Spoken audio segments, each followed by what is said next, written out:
Él es un periodista muy reconocido, pero además un gran escritor que tiene varias novelas ya. Algunas han sido ganadoras de premios. Y me parece que tu trayectoria comenzó en el año 2006 con un compendio de cuentos que se publicó en España, pero a su vez también, no sé si fue aquí en México, se publicó tu primera novela que era Sí, el buscador de el cabezas. buscador, iba a decir recolector o el coleccionista de cabezas, pero sí. Eh, Sí, el buscador de cabezas fue mi primer libro.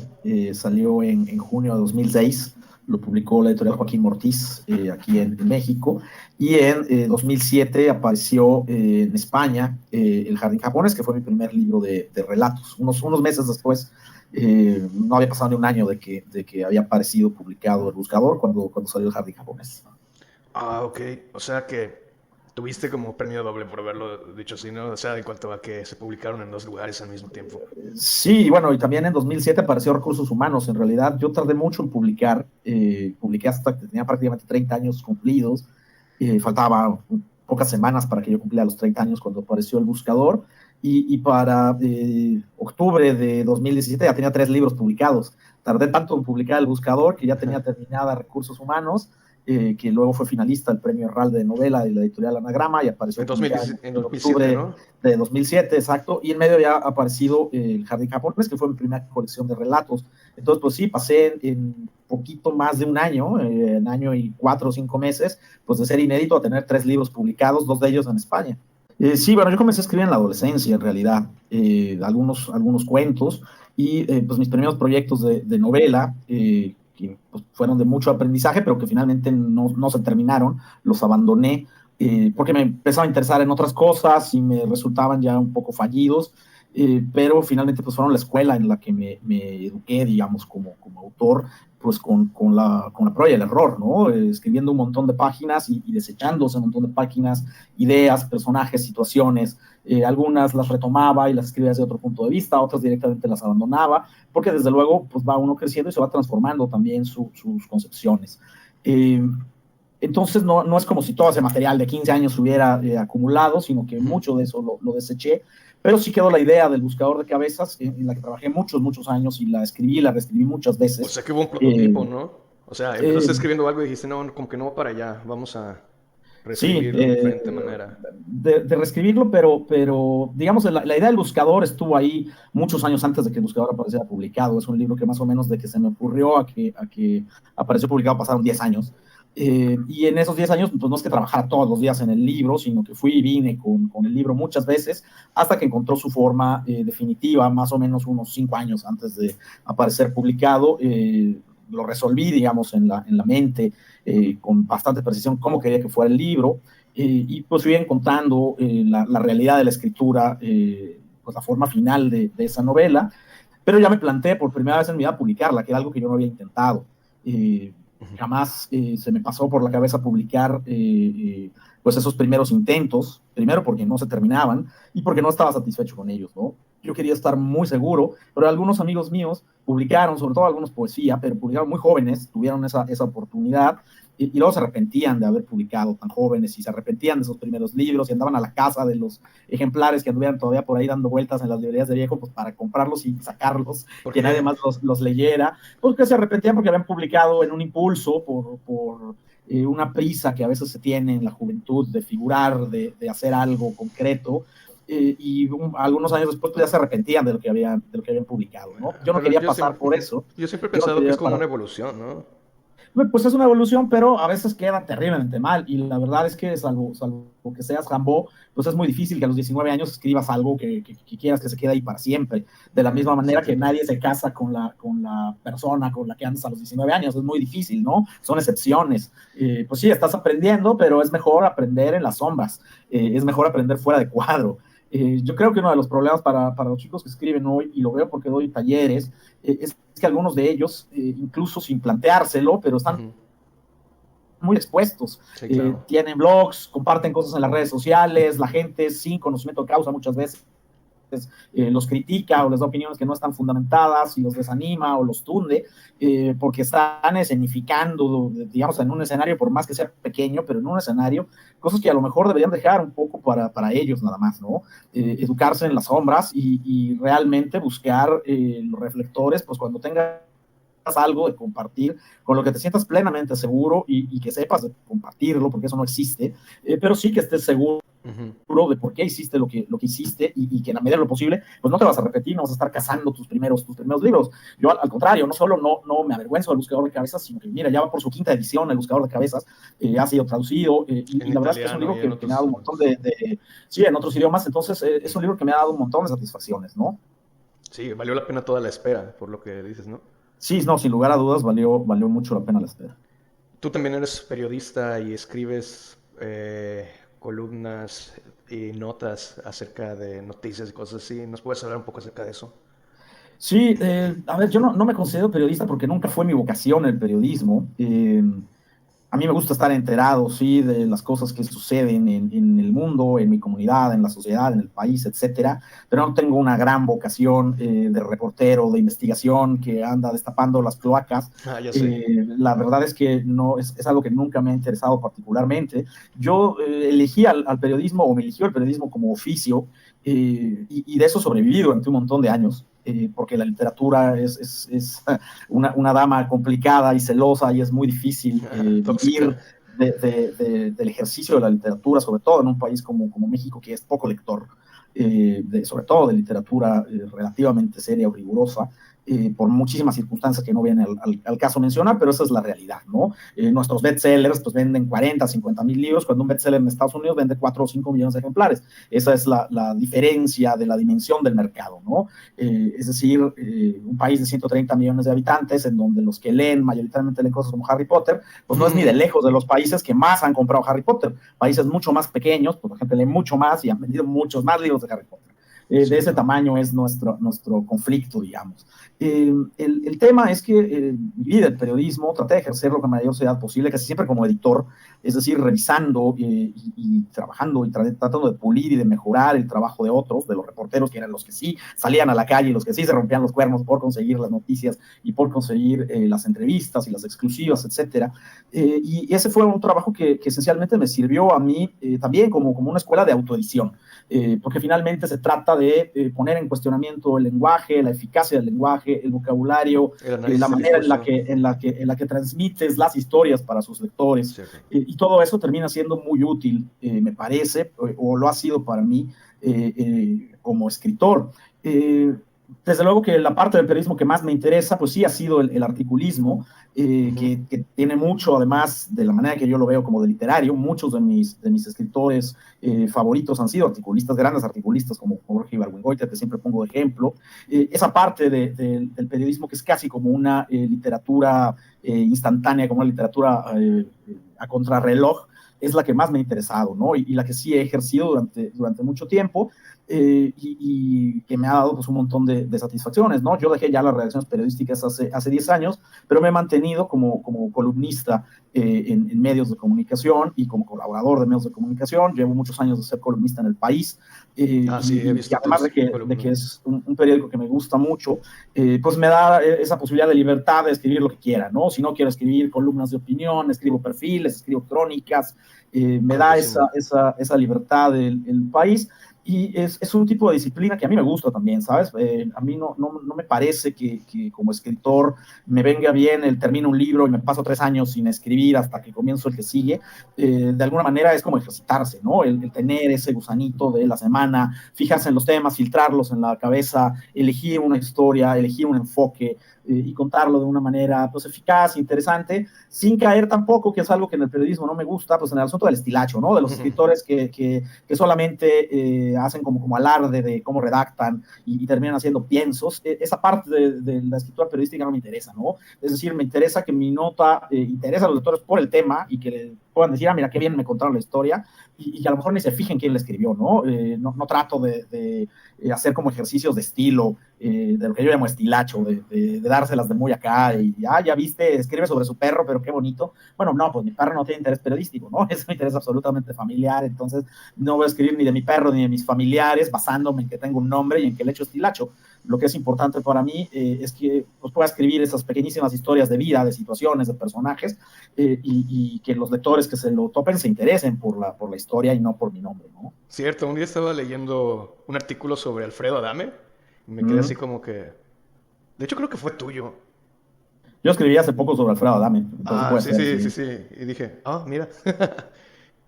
O sea, uno no se lo imagina hasta que de repente ve quién es el que lo escribió y dices, una manera fresca de contar un asunto que ahorita está en boca de todos, ¿no? Claro, finalmente yo creo que sucede. Desde luego hay muchos colegas escritores a quienes les da repeluzmo y se persinan ante la sola mención de la prensa y Ah, sí, culpan a la claro. prensa como de todos los males del mundo.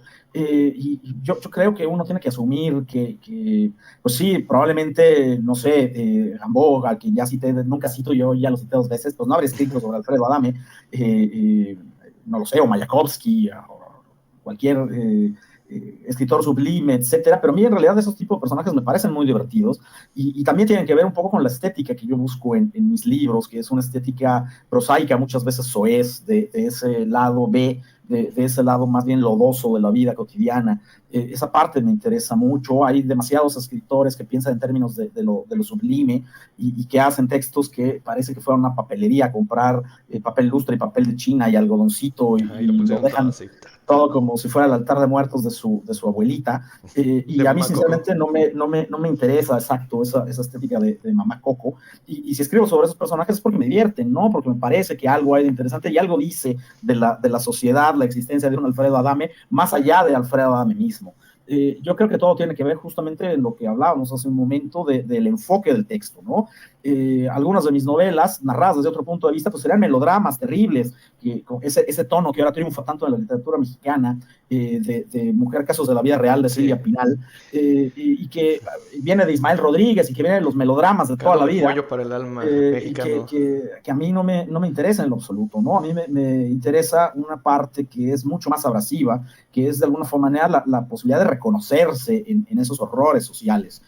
No decir yo soy el bueno, yo escritor soy bueno, tú lector eres bueno, mis personajes son buenos, pero hay unos malvados que les hacen mucho daño y todos nos horrorizamos del daño que le hacen a mis personajes, los malos ficticios, sino de reconocerse también como personajes grises que nos hacen muchas chingaderas, pero también las hacemos a nuestra vez, y la vida es una especie de combate sin cuartel y continuo, en el que a veces somos los buenos, y a veces somos los malos, y a veces somos los ofendidos, y a veces los ofensores. Claro que hay mucha gente que se pasa de la raya y aniquila a los demás, de eso se trata México, pero se puede contar, me parece, desde otros puntos de vista y desde otras ópticas, tanto en la literatura como dentro de los medios. Pero yo hago siempre mucho la distinción porque respeto mucho al periodista de raza, respeto mucho al periodista de vocación y al que sí está interesado por el dato duro, por la realidad. Yo diría que la realidad me importa menos que la verdad, y que a la verdad me trato de acercar por medio de la ficción, que es otra cosa. Yo no me considero periodista, pero sí ejerzo el periodismo como oficio, ¿no? Ok. Y hablando acerca de contracultura y de tendencias y todo esto, hablas mucho acerca de música. Y sé que tienes una gran influencia porque no me acuerdo cuando mencionaste que tuviste una banda o algo así. No sé si fuiste tú el que estaba dentro de la banda o si observaste que algunos de tus amigos estaban ahí, pero ¿nos puedes hablar acerca de eso, de tu crecimiento en la música y cómo de este nicho empezaste a sacar material para desarrollar? Sí, yo nunca tuve una banda de chico, esencialmente porque ni siquiera tuve dinero para comprarme la batería. Sabía tocar batería, fui a clases Ya, era específicas para eso. tocar batería, estuve en la escuela de música, pero nunca tuve dinero para comprarme una batería personal, y desde luego, pues sin ese requisito, pues yo no podía formar parte de un grupo. En realidad me compré mi primera batería cuando tenía casi 40 años, cuando me llegó el cheque de un premio, y parte de ese dinero dije, en lugar de comprarme una Harley Davidson, me voy a comprar una batería así color sangre para porrearla. Ah, de color sangre, para que no Sí, se pues, denote cuando empieces a sangrar por las ampollas, ¿no? así, así es. Entonces, digamos que esa parte no soy un músico trasplantado a la literatura, sino que existe una especie como de nostalgia del músico que pudo ser en la literatura que escribo, porque la música ha sido para mí tan importante como la literatura y me ha dado tantas claves estéticas, la música que he escuchado, como el cine que he visto, como los libros que he leído, ¿no? También me parece que es una especie de snobismo injustificable y no entiendo que me pasa a veces con colegas que leen un montón de libros, sí, pero que luego escuchan a Phil Collins, ¿no? O luego escuchan a Tatiana. Bro, yo escucho a Phil Collins y a Tatiana, me gusta mucho lo Super Fantástico. Híjole, pues te tengo mal considerado, lamento decírtelo, pero debo decirte que era una consideración anterior a saber que a ti te gustaban, no es una condena ad No, ya sé, ya hominem. sé, ya sé. No, Además, bueno, Against All Odds y el soundtrack de Tarzán igual. Y Air of the claro, Night. yo veo a Phil Collins y veo a los personajes de los catálogos de Suburbia saliendo a Sí, la, sí, a sí, la, claro. a la vida real Ahí y es en donde se disfruta más. me parece un ser escalofriante Phil Collins, ¿no? Es como si uno volviera a tener 10 años y te dieras cuenta que al amiguito que te invitó a su cumpleaños tiene un papá que quiere ser buena onda. Me parece una cosa Sí. espeluznante de verdad Phil Collins. A lo que voy es que creo que hay un montón de gente para la que escribe y que otras manifestaciones artísticas o culturales o intelectuales pues son cualquier cosa y no importan, son casuales. Los escritores que le hacen el fuchi al fútbol, los escritores que justo no entienden cómo a alguien le interesa particularmente la música o fingen que ellos están clavadísimos en la música sinfónica y de verdad nos quieren hacer creer que escriben leyendo a Bach o a Mozart a estas alturas. Desde luego, en general, no conocen nada de música formal contemporánea, sino que además pues, se acuerdan de los nombres de los CDs que se compró su mamá en una rebaja en el súper hace años. El tema es que yo sí tomo, digamos, con seriedad o al mismo nivel que he tomado mis lecturas, la música que he escuchado. Y ha sido fundamental para mí, desde luego, de la que más hablo, que es el rock ruidoso, el punk, el metal, etcétera, pero también otros tipos de música, ¿no? Es decir, yo sí escucho música formal y estuve en la escuela de música 2 años y entiendo un poquito de musicología, pero me gusta mucho, por ejemplo, el blues sobre todo muy viejito, y a partir de ahí, pues otro tipo de manifestaciones culturales que son incluso previas a que aparezca el pop como lo conocemos, ¿no? Me interesa, insisto, mucho la música y encuentro ahí un montón de claves que para mí son tan importantes como las que me han dado las lecturas literarias pues a lo largo de toda mi vida, ¿no? Ok, háblanos acerca de la evolución que has pasado entre eh, la primera novela que escribiste y la de la Armada, que es la última que salió, la que tiene cabeza de Velociraptor y una guitarra en la portada. Eso llama mucho la atención.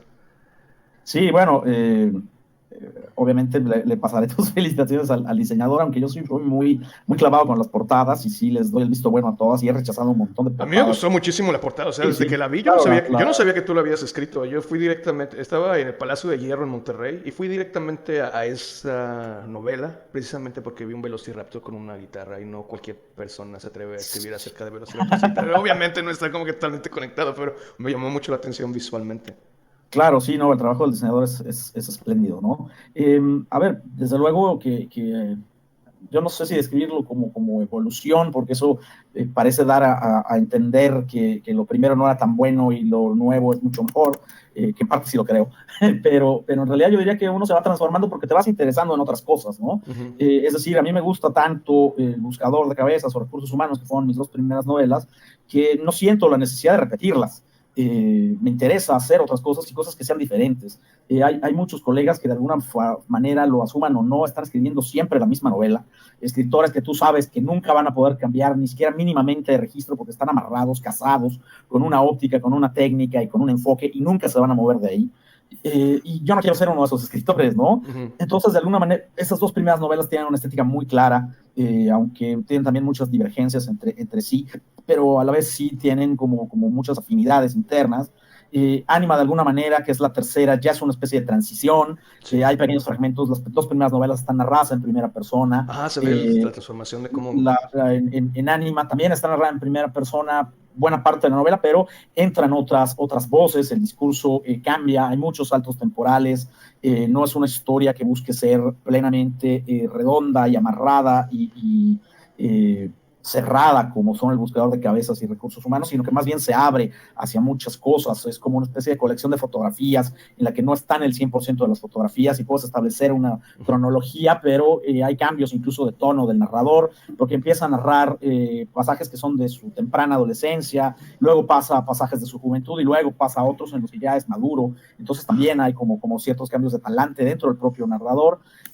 También en la fila india, desde luego se ahonda mucho más en esto de las voces múltiples, aunque hay una voz narrativa que además es de un personaje femenino, que es la narradora Sí, principal, la que empieza pero con... hay una contraparte que es un narrador también en primera persona, que es un hombre, el papá de la hija de la narradora principal, pero aparte otro tono que es como neutro y un poco como juguetón, y que narra las cosas que ninguna de las dos voces pueden ver o pueden saber, ¿no? Que de alguna manera sabe más que ellos. Es decir, es una novela que aprovecha de alguna manera o intenta aprovechar, por un lado, la primera persona y por otro lado, la omnisciencia de la tercera persona.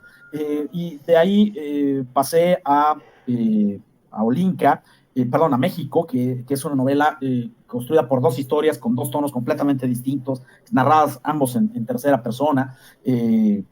Uno que es mucho más libresco y que tiene mucho que ver con la herencia de mi familia, que es española, España, sí. y por otro lado, una historia contemporánea mexicana en otro tipo de lenguaje, también con otro tipo de dinámica, pero que continuamente hace como se espejea con la vieja historia de los migrantes españoles a México, ¿no? En la historia de un nieto de ellos que tiene que huir en algún momento a España, porque aquí la violencia y el peligro pues hacen que tenga que salir huyendo, ¿no? Por patas. De ahí pasé a Olinka, en que es también una historia con bastantes peculiaridades, digamos, de estructura. Comienza de una manera más o menos lineal, aunque con muchos flashbacks en la primera parte. La segunda parte narra historias mucho más antiguas que ocurren y que dan pie a los acontecimientos de la primera parte. Es de alguna manera la historia profunda, la precuela de lo que leíste en la primera parte, eso sea, en la segunda. Y en la tercera, además de que se narra el desenlace de los arcos de los personajes y de las historias, se ahonda mucho más en la conciencia de los personajes, en ir tomando como uno por uno y ahondando en sus historias, ¿no? También está Sí, narrada claro. en su mayor parte en tercera persona, pero con bastantes cambios en los ejes temporales y de punto de vista. Y bueno, La Armada, que es una novela polifónica, en la que hay un montón de voces, también con varios recursos. Por un lado, un narrador principal, pero por otro lado, unas entrevistas que son bastante extensas con los otros personajes y que se van cruzando y que permite que el narrador también sea visto como otro personaje, también lo narren los demás.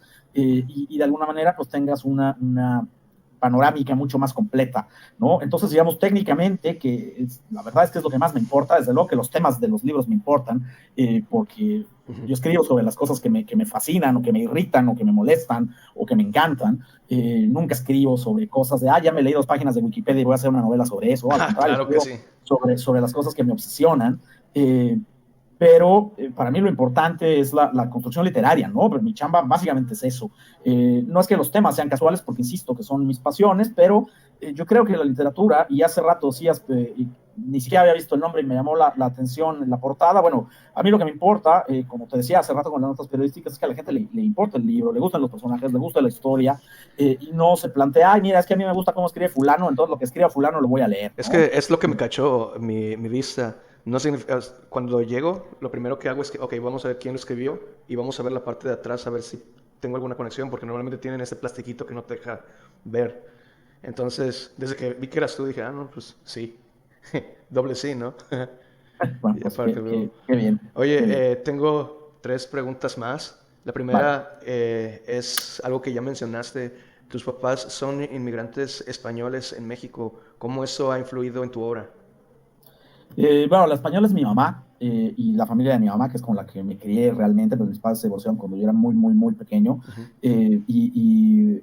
Mi madre nació en España y mi abuelo peleó en la guerra civil. Mi madre era chiquita cuando la familia se fue a España y migraron para acá. Mi padre también desciende de españoles, pero que no vinieron por la guerra Ah, civil, ya, sino que sí. la familia de su padre eran mineros que llegaron al Real del Monte.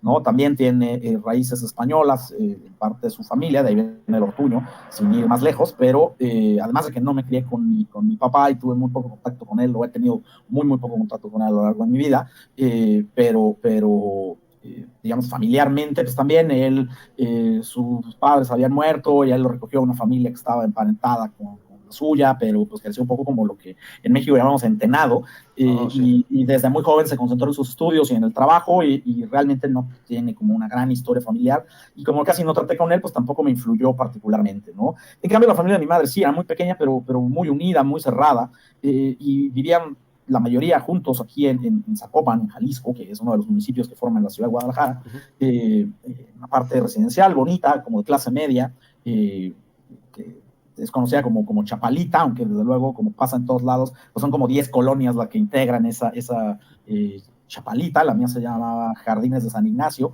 y pues ahí nací, crecí en una calle en la que vivían mis abuelos, y a 2 cuadras vivíamos nosotros, y a la vuelta vivía una tía abuela, la hermana de mi abuela.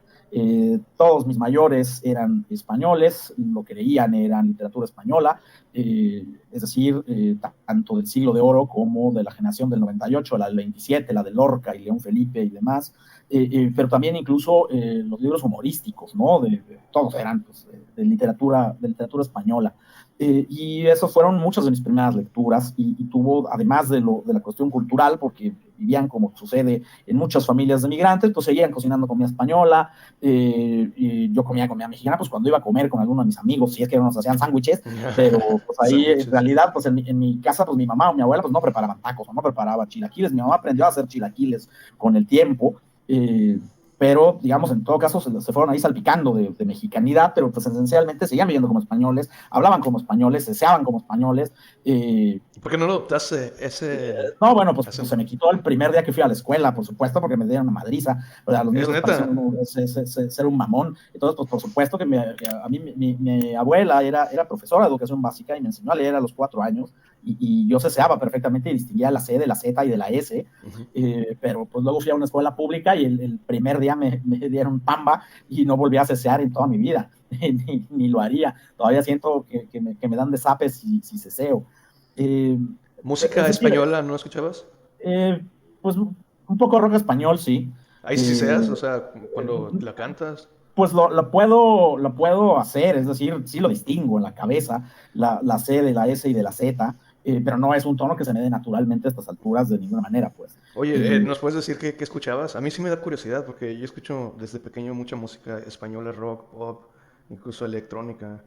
Ok, bueno, pues yo no escucho ni pop ni electrónica, aunque a mi madre, por ejemplo, sí le gusta Julio Iglesias y cosas No, así, pero a mí yo escucho pero metal, como también a pongo mí me extremo parecen como duro. terribles. Mira, las cosas que yo escuchaba, pues eran la Polla Records, Escorbuto, Ujú. que fueron bandas como muy importantes para mí en la adolescencia. Mi hermano escuchaba bastante a Barón Rojo y a Los Ángeles del Infierno, y también me lo sé bastante, bastante bien. Bandas incluso un poquito más viejitas, como Leño, por ejemplo, Ujú. también me tocó escucharlos un poco. Eh, Radio Futura, del tiempo en que el rock en tu idioma y todo esto, Ah, Radio sí, Futura, o Los Toreros Muertos, pues eran bandas que me parecían así como frescas y sí, sí. divertidonas. Es más pop de lo que en general escucho, pero yo tengo como mucho respeto por Santiago Cerón como compositor, el de Radio Futura, que me parece un tipo muy brillante y ha escrito unos libros muy buenos sobre música. Y Los Toreros, que eran un grupo francamente muy divertido, ¿no? Y también con un sentido del humor muy ácido que me gustaba bastante. Ya otras ondas, pues no le entraba y no me gustaban mucho. ¿Alguna Sí, vez escuchaste sinceramente, como Stratoga, Centinela? no, Animal? no, sinceramente Eh, no. Es decir, conozco los nombres, pero no son bandas que me, bueno, que me llamaran mucho la atención. Y algunas bandas españolas, por ejemplo, pues cantaban en inglés, ¿no? Como Legión, que era una sí, sí, banda de thrash Legion, sí, metal, pero, claro. pero por ejemplo Warcry, bueno, cantaban, de repente. cantaban en inglés. No tanto, pero la verdad es que si vas a escuchar metal, pues hay mejores bandas que las Sí, claro. españolas, ¿no? Y ¿De casualidad has tampoco es que las escuchado a discriminara. Marea o alguno de los proyectos de Cuchi Romero? ¿Marea? ¿Te suena? No No. me suena de nada. Ok.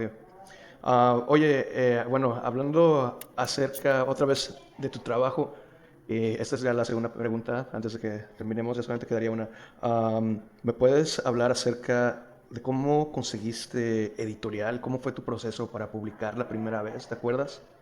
Sí, no, bueno, claro que me acuerdo porque fue muy complicado. Desde luego, yo tenía varios problemas. El primero es que no vivía en la Ciudad de México, pero no he vivido nunca en la Ciudad de México. He visitado mucho la Ciudad de México. Pasé una temporada de chavo en la Ciudad de México, pero quiero decir que unos meses. Y ¿Qué no pasó? por ¿No pegaste o como no te hallas No, ahí? bueno, a ver, tenía 18 años Muy pues joven. no me sentí particularmente cómodo y me regresé a Guadalajara. En Ahorita sigues realidad, en Guadalajara, ¿verdad? sí, sigo en Guadalajara. En realidad, en el único sitio al que he vivido fue a Guadalajara, es en Berlín. La Ciudad de México me gusta para visitarla, pero no me gustaría vivir de ninguna manera en la Ciudad de México. Es muy caótica para la vida cotidiana. Ujú. Y Guadalajara, desde luego, tiene que ver con que yo he vivido aquí toda mi vida, pero la conozco muy bien y para mí es muy cómoda, ¿no? Y la Ciudad de México, además, literariamente, pues tiene un ambiente completamente cortesano en el que la gente anda haciendo méritos y yendo a cócteles y eso no es lo mío. Entonces no me sentiría, pues, cómodo ahí, ¿no? Aunque tengo un montón de amigos, ahí están uno de mis editores y pues, quiero mucho a la Ciudad de Oye, México, pero en Guadalajara de pero repente vas a cócteles o cositas así, de en repente, general no, ¿no? no, no, es muy raro, es muy raro. Yo en Guadalajara veo a mis amigos y salgo al súper y paseo a mis perros, pero no hago nada que tenga que ver como vida literaria o cultural, etcétera. Pues no, de repente hago cosas de trabajo, porque doy talleres literarios, Ujú. cuando alguien me pide y me paga por dar un taller literario, pues lo doy con todo gusto, ¿Allá pero mismo no, en Jalisco o a veces sí, en sales? general hago aquí en Guadalajara o virtualmente. He dado fuera, pero tampoco es muy divertido para mí salirme así 15 días a dar Sí, talleres. Pues sí me no, imagino. Oye, pero ¿qué no, temas tocas no en es muy estos divertido. talleres? Perdón que te Mira, interrumpa. generalmente son talleres de novela y específicamente para la escritura de novelas, ¿no? La gente en muchas ocasiones pues entra a las facultades de letras y pues no vas a salir novelista de una facultad de letras porque Ujú. obviamente el programa está para otra cosa y en muchas ocasiones las clases como de escritura creativa, así en genérico, pues tampoco te acercan a lo que es de verdad escribir una novela, o sea, son como eran las carreras de comunicación, como ornitorrincos educativos que te dan probaditas de todo, y yo lo que trato en realidad es de que entiendan pues la disciplina y la mecánica que tiene que seguir un novelista, ¿no? Que no se parece a la de ningún otro escritor y que no se parece en lo absoluto al que escribe Ajá, claro. microrelatos o al que escribe poesía. Es algo muy particular y muy diferente escribir una novela. Entonces, pues eso están Ujú. enfocados. Son talleres bastante expositivos y en Oye, ocasiones prácticos, ¿no? ¿has salido satisfecho de que alguno de tus estudiantes haya hecho algo relevante después de que das estos talleres y todo? O sea, sé que todos se van a llevar como esta riqueza de lo que impartes, que es tu conocimiento, pero alguna vez has dicho de que, oh, chispas, sí hubo uno que me llamó así mucho la atención. Bueno, he tenido asistentes a mis talleres que eran gente que lo hacía muy bien y que espero haberles servido de algo, pero yo no trato de pensar en la gente que asiste a los talleres, así como alumnos a los que yo ilumino. Ajá. Yo además no me hice en talleres literarios, yo como te decía me hice a prueba o error. Yo creo que los escritores nos hacemos solos, Ujú. eh, como te digo, él lo hace por otros motivos que no son estrictamente literarios. Ellos saben lo que quieren escribir y tienen la capacidad para hacerlo, pero a veces les cuesta socializarlo y van a los talleres muchas veces buscando socializar. He tenido alumnos que han ganado, por ejemplo, las becas de jóvenes creadores, Ujú. que han sido publicados, y de todos ellos, pues guardo como buen recuerdo, pero ninguno de ellos puede decir, mira, si no fuera iluminado por mi rayo celestial, Ah, no, seguiría o sea, ahí en el sí. lodo. No, la verdad es que todos tenían talento y maneras, y yo solamente espero pues haber sido de utilidad Instrumento. con las cosas que les he dicho, ¿no? No me veo como el mentor de nadie, ni como el padrino de nadie. Todas las cosas me parecen terribles, además porque yo no tuve mentores ni padrinos, y no entiendo cuál podría ser la mecánica de tener un mentor o un padrino, pero sí hubo gente que en algún momento platicó conmigo y me ayudó platicando conmigo y escuchándome, ¿no? Como por ejemplo Daniel Sada, como por ejemplo Álvaro Enrique, gente que cuando yo era un escritor muy joven y había publicado muy pocas cosas, tuvo la gentileza de oírme, de platicar conmigo, de contarme cosas, no de darme clases, sino sencillamente pues de conversar y de orientarme en algunos aspectos literarios que me han sido terriblemente útiles, ¿no? Yo debo haber visto en mi vida unas 5 o 6 veces a Daniel Sada, que en paz descanse, pero Ujú. todas esas conversaciones fueron memorables para mí porque era un tipo muy generoso y que además era un erudito y tenía muy buenas ideas sobre narrativa y además, bueno, pues había tenido la enorme amabilidad de leerme, entonces me hizo observaciones que para mí fueron muy útiles al respecto de lo que yo escribía. Entonces, de alguna manera, la forma en la que yo trato de relacionarme con la gente que asiste a mis talleres, pues es esa, ¿no? Es decir, tratarles de decir cosas que les vayan a resultar de utilidad, pero los que se van a formar como escritores o los que ya se formaron como escritores, pues son ellos solos y el 100% del mérito de lo que consigan va a ser de ellos, ¿no? Claro que me alegra si me entero que ganaron un premio, que ganaron una beca, que publicaron un Claro. libro, y desde luego que me alegra el tener, el haber sido como tutor, digamos, formal, cuando he sido tutor de las becas de jóvenes creadores, pues a gente con muchísimo talento, ¿no? A ver, no es que me reserve los nombres ni que dé así como vueltas para Sí, no entiendo, mencionarlos, entiendo, entiendo. pero por un lado son un montón y por otro lado tampoco quiero que Poner parezca que me spotlight a estoy alguien, colgando sí. las medallitas, ¿no? Porque Claro. el talento lo tienen ellos, entonces las medallitas pues que les tocan completamente a ellos, aunque hayan pasado por mis talleres, ¿no? Por mis tutorías. Bueno, sí, entonces, ¿cómo fue que conseguiste publicar tu primera obra? Bueno, Ya, no sé pues exactamente cómo mira, pasó, porque yo ya ves no, que en España se publicó una y aquí se publicó, entonces... sí, pero salió la primera publicación y el primer contrato fue aquí en México y fue El Ah, ok. Buscador de Cabezas. Aunque la historia de España es particular porque fueron más o menos simultáneas, nomás apareció primero la publicación en México, ¿no? Esencialmente, pues las dos fueron a base de tocar puertas, pero una más que otra. La mexicana fue la más complicada. Yo sabía que yo no quería que mi libro apareciera publicado en un sello que no tuviera distribución. Porque para eso pues yo los mandaba a imprimir y los regalaba a la gente, ¿no? Pero tampoco era algo que yo quisiera hacer. A mí siempre me parecía muy terrible ver a amigos de mi hermano, que era poeta,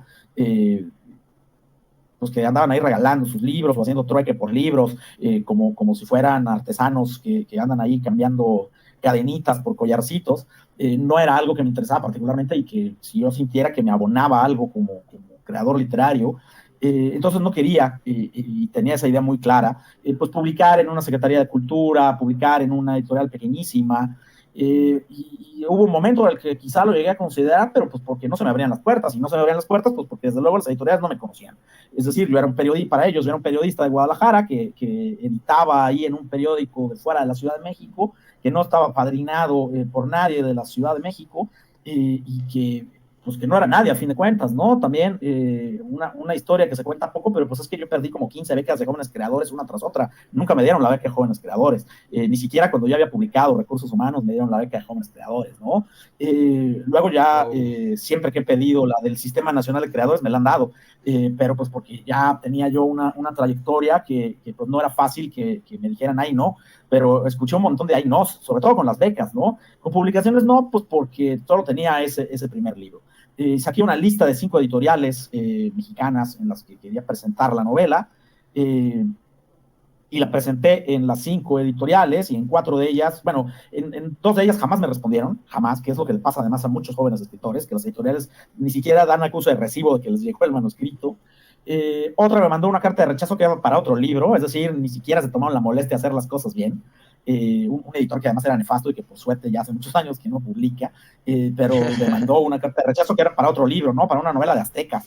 Yo no sé si mi carta de rechazo acabó con el de la novela de aztecas o qué sucedió, pero A lo mejor el caso de es la que sí les novela de cuento el Azteca, así como asunto. que, oh, pero qué buena novela, sí, te la aceptamos, ¿no? ¿Te imaginas?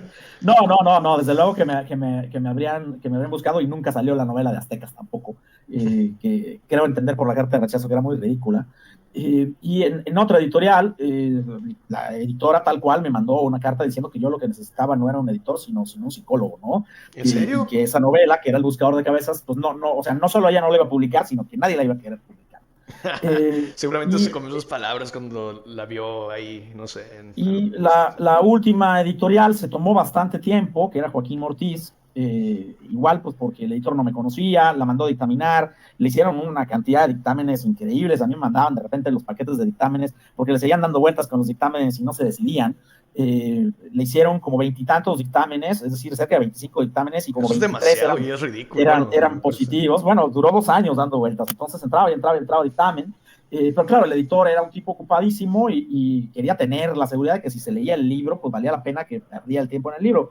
Entonces dio un montón de vueltas en dictámenes hasta que resultó que en una de tantas vueltas, y por circunstancias más o menos azarosas, cayó en manos de Álvaro Enrique, que lo leyó, le encantó y le dijo al editor, tienes que publicar esto. El editor leyó la novela, le encantó y la publicó en Joaquín Mortiz. Y esa es padrísimo. la historia, esencialmente. La verdad es que fue un contrato bastante malo en un primer momento, no me Mm. dieron anticipo en ese primer libro, nada, ni siquiera 1,000 pesos de anticipo, en lo absoluto. Pero bueno, pues a la novela le fue bien, se agotó la edición, tuvo muy buenas críticas.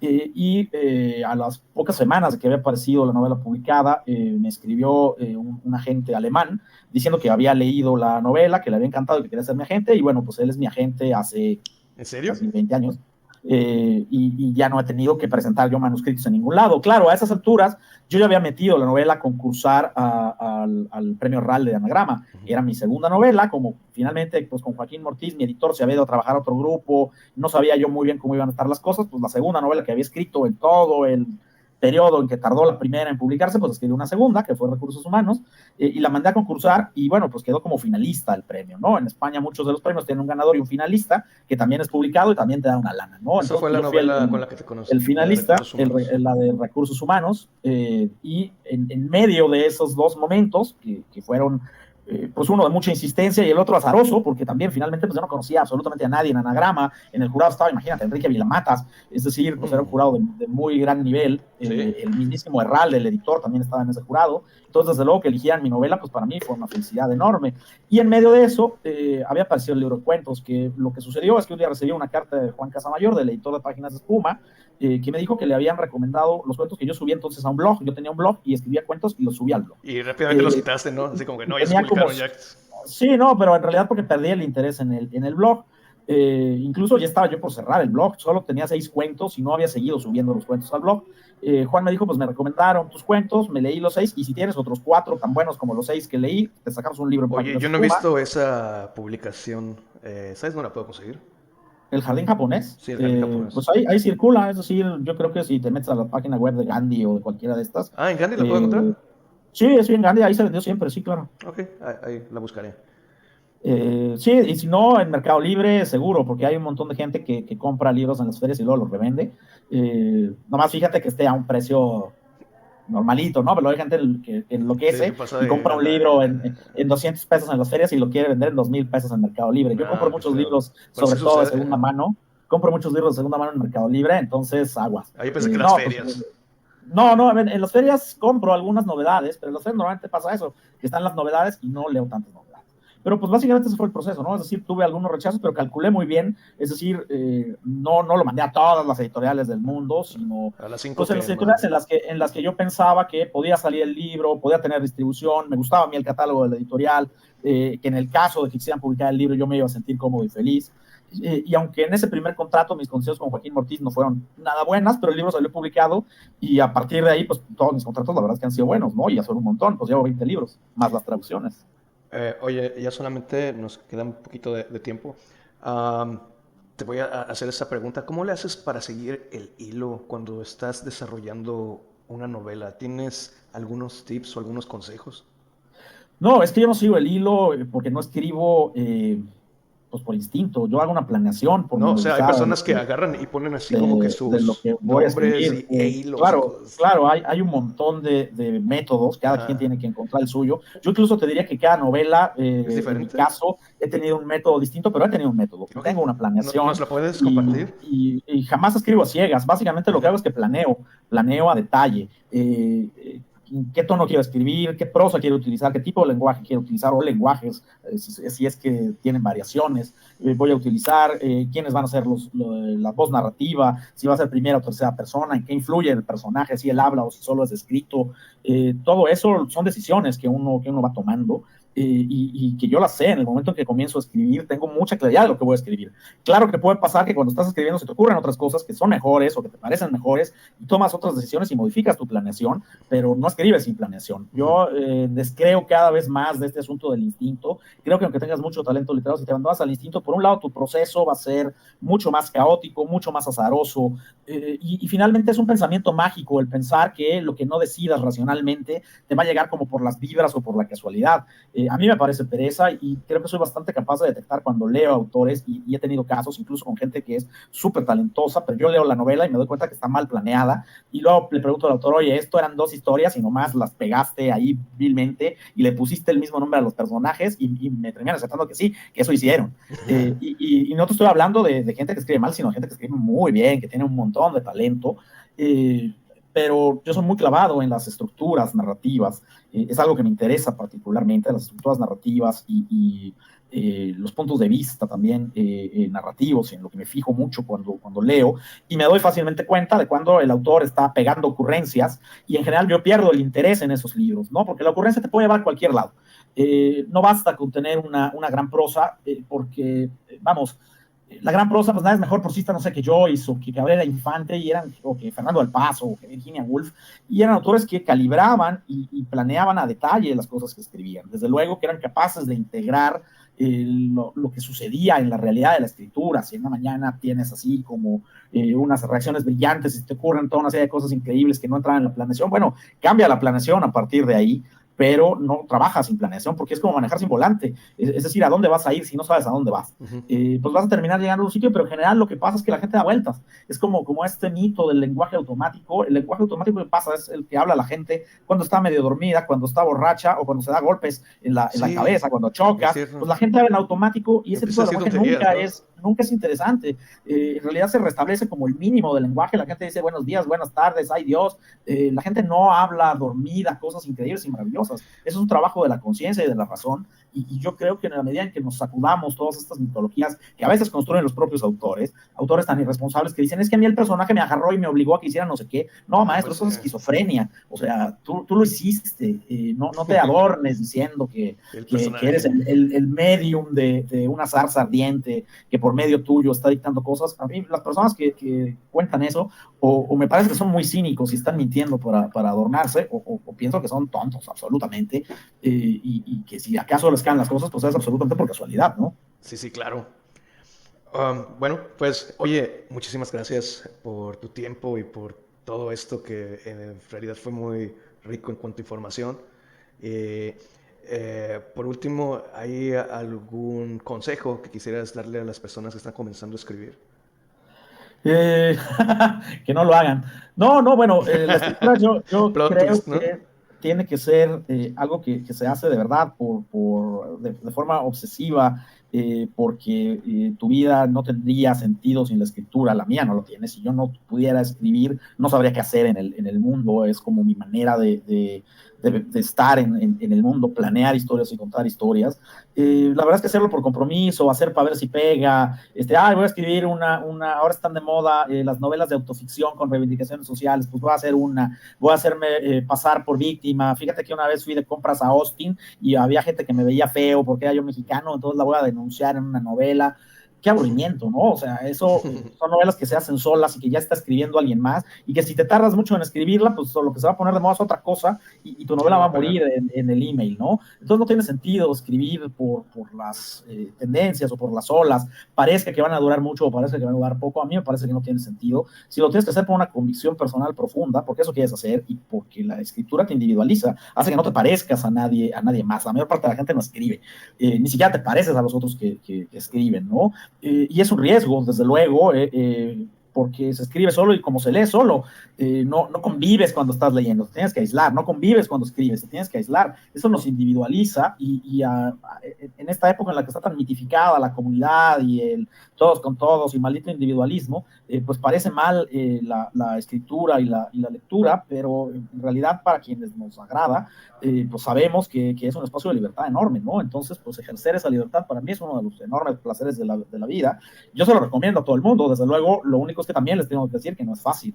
Escribir una buena novela es tan difícil como hacer una operación cerebral, abrirle el cráneo a alguien y que la persona quede bien. Así de difícil es, y te tienes que preparar de la misma manera y pasarte años practicando y preparándote para que el día en que te plantes a operar salga bien y el paciente viva. Fácil no es, pero disfrutable sí, y para mí vale la pena. Ojalá y para quien quiera escribir también. Ok, muchas gracias, Toño. Eso ha sido todo. Muchísimas gracias por tu tiempo. Y ¿hay algo que quieras decir ahorita, promocionar o qué sé yo? No, bueno, pues estaría allá en la Feria de Mérida, y pues ojalá a la gente de por allá pues se dé una vuelta y nos vamos a saludar en la feria. Esperemos que sí. Hasta luego, Toño. Muchas gracias. Gracias, cuídate. Nos vemos. Bye.